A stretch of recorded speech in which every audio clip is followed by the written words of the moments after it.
Hey everyone, Jen Pendleton here. You might know me as JenX Journey, you might know me as Coach Jen with 51 Bridges Nutrition, or you might just know me as Jen.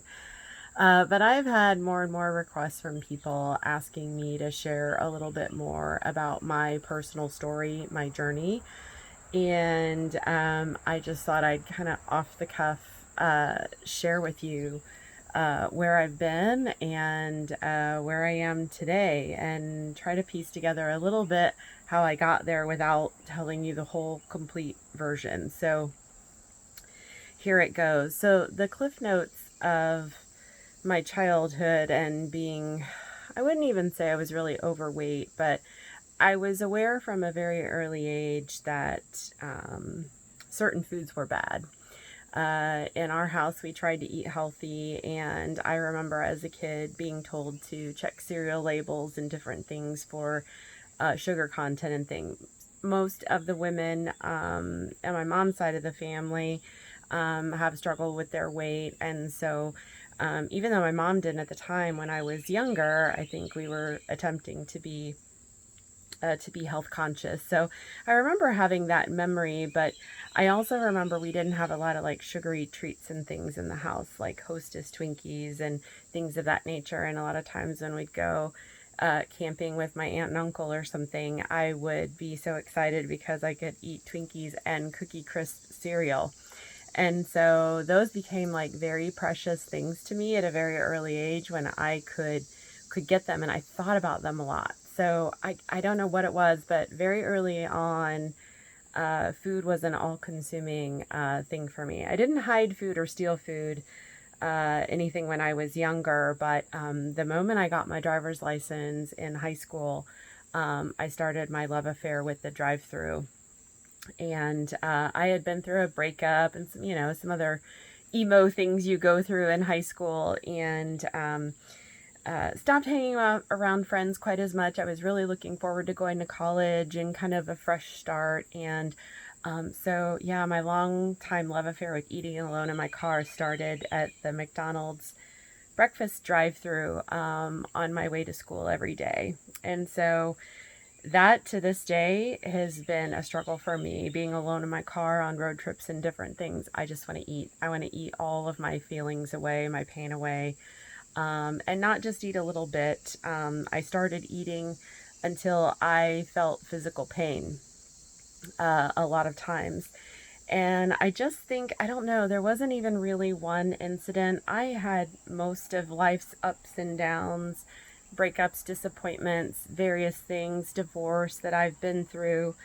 But food was always my go-to. I smoked for a little while, I drank for a little while, but man, food's always been my jam. And so I guess it was really after my divorce that my binge eating really picked up, and that would have been in my late 20s. So even though my weight was up and down, somewhere between my late 20s and my mid 40s, I got up to about 265 pounds. During this whole entire time, I went through periods of yo-yo dieting.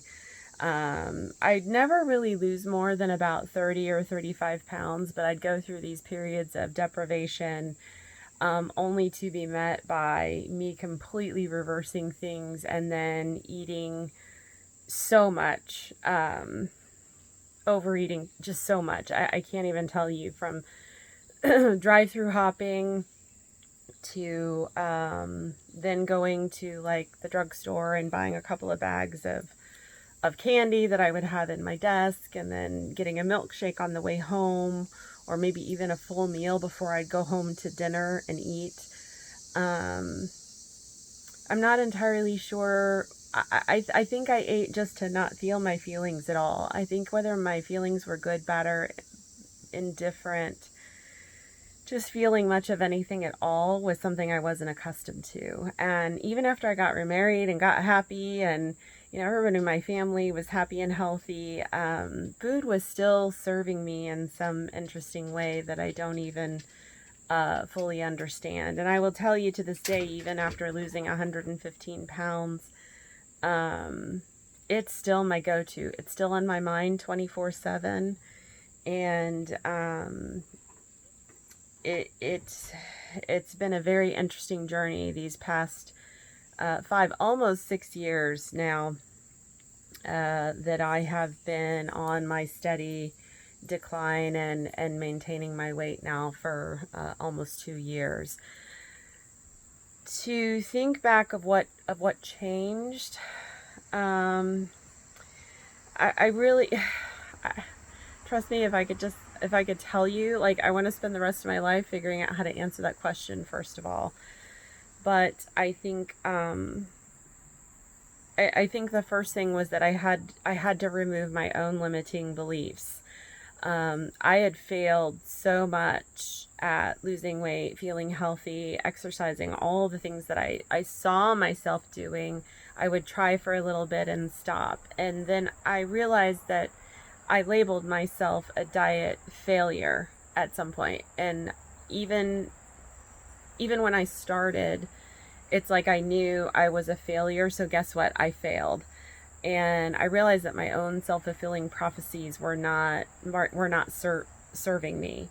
And somewhere in the back of my mind, food was also my security blanket. So I was terrified of what I was going to feel or do or replace with food if it wasn't there for me. It had become my best friend. It had also become my greatest nemesis. And I didn't seem to have any balance.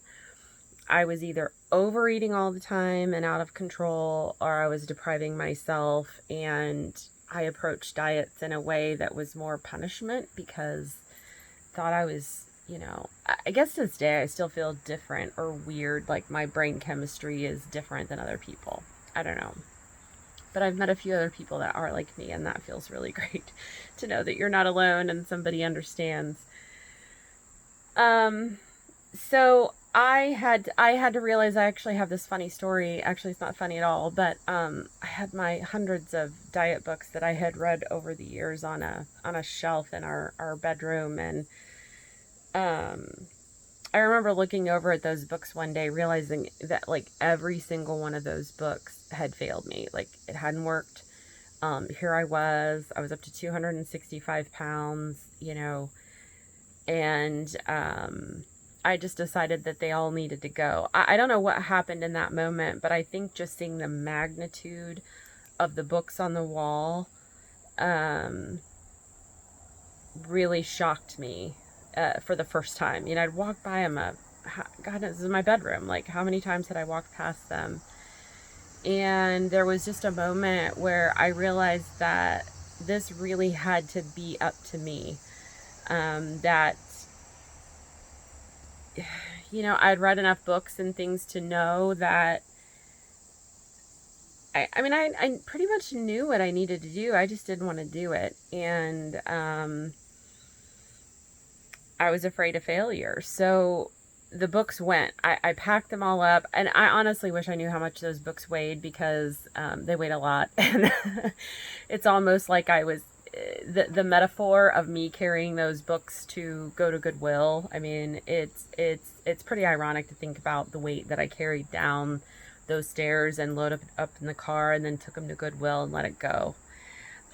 So there is just this really interesting metaphor of the weight of those books and what they were really holding on to me. And then I remember coming back, because I remember just testing, like, they were sitting outside the room, and I remember coming back and looking at the bookshelf and going, okay, it's an empty slate. It's a blank slate. Like, this is up to me. I'm going to figure out what my next step is. And I had no idea what that was, but I realized how freeing it was. I took a deep breath, walked out, and took those books to Goodwill. So I feel like that was some sort of a moment that I didn't know it was a moment, but it was the first time I really kind of looked inward and said, okay, you can do this. You have to be the one that figures this out. And so I just shifted the tide of, this was someone else was going to come save me versus finding what I needed within. But at the same time, I did need someone. And so I also remember saying a prayer to the universe, kind of just saying, I really longed for someone who understood to help me. That was exactly what I said. I was tired of talking with doctors and people that just really, they prefer to just kind of look at me like I was kind of nuts. I was trying to share just how bad things were. I had been to therapy. I had seen someone about eating disorders, and it was too much on the feeling side for me. I'm just a very practical, pragmatic person. And so I needed strategy. I needed things that were actually going to work. I'd read a bajillion like habit books. Those weren't helping me. But I finally found this Dr. Christie with Body Bar MD, who helped set me on my path. She's amazing, and really told me about the science about what was going on in my brain, and told me that I wasn't crazy. And so finding a person that believed in me and understood was another piece of the equation. I also had to have the tools. Instead of it being like a book or a program or keto or paleo or clean eating or, whatever like path you go on, I realized I needed to eat what made me feel good, what fueled me, what satisfied me, and that I didn't need to worry about perfection, right? Like I had to be a little bit more in tune and in control with what I was doing. So Dr. Christie also helped me with that, and then also Stronger You and macro counting and getting into all of that stuff helped me on that path, and having a coach and just somebody that could help me navigate those times. She gave me a framework to work within, but my coach also helped me strategize about things and what I needed to do and how I needed to look at the world. And it also gave me this really great community of people that were going through the same thing that could empathize too. And I also realized that I had a lot to share, that I had a very interesting voice with my own experience, and really enjoyed helping other people and giving them advice and sharing things with them. So I think, when you yourself are hurting and trying to figure things out, the ability to share in your pain and your struggles and what you're doing can be really important too. So, I wouldn't sit here and tell anyone that any one particular diet is right or whatever, but you have to believe in yourself. You have to find someone who understands or that cares, that can help you. You need a community of people, but most of all, you need to trust in yourself. And you need to believe in yourself. You need to love yourself a little bit more. I'm probably the meanest person that I've ever met to myself. I said some pretty horrible things for a lot of years, and I still find that they creep up and get into my head sometimes. But I like to think about my inner savage. I think I'm not weak. I'm not stupid. I'm not any of those things. Maybe I'm just a freaking savage. And I flipped the script a little bit. I decided that I was going to be strong and get strong. And then I also met a barbell and CrossFit and realized that, just a treadmill or an elliptical or any of those things didn't I don't know, I'm not an exerciser. It's really kind of crazy. I hated exercise for so many years, yet you put me in a CrossFit gym or hand me a barbell, and I like the challenge. I like that it's hard. I like that it's not easy. And I like the community aspect of it, which is kind of crazy because I'm really this, kind of this loner at heart that doesn't like any of those things. So I think I also had to learn that, it isn't just up to me, and we can't all be alone. We all need that support and help from other people. And sometimes you also need someone else to see something in you first before you see it.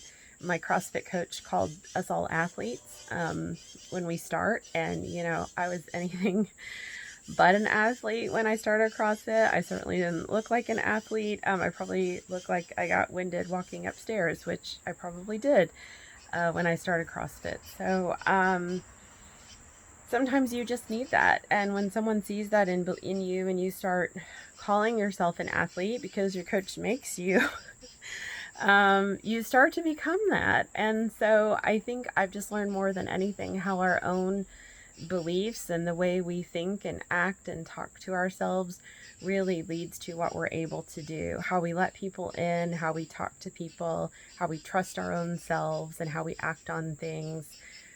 makes all the difference in the world. So it's not just one or two steps. It's a process, and it's literally a journey of how you decide you want to love yourself and care about yourself moving forward. So anyway, that's a little bit of my story, and I thank you for watching.